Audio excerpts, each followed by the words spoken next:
Hello, today we are solving October 2023 Unit 2. So we had already solved part A question where we had to calculate the budgeted net profit of operating a motorway.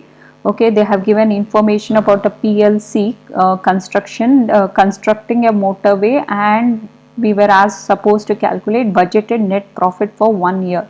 Now the second part of the question says calculate the average rate of return. Okay, accounting rate of return of the project, stating the formula used. So if the this roadway construction PLC were to take this motorway construction, what will be the average rate of return? Okay, you have to calculate for that project. So the formula is annual net profit divided by the initial investment times 100.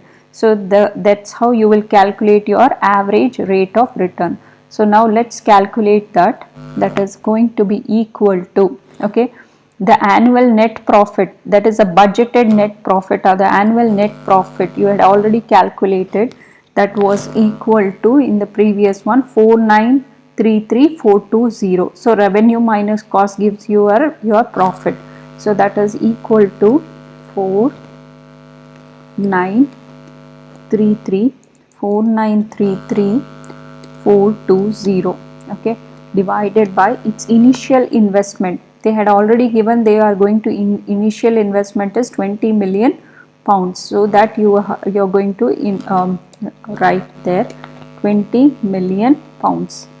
Then you have the investment ready. So that is going to be equal to, you will get the percentage. So 24.67%. So this is going to be your average rate of return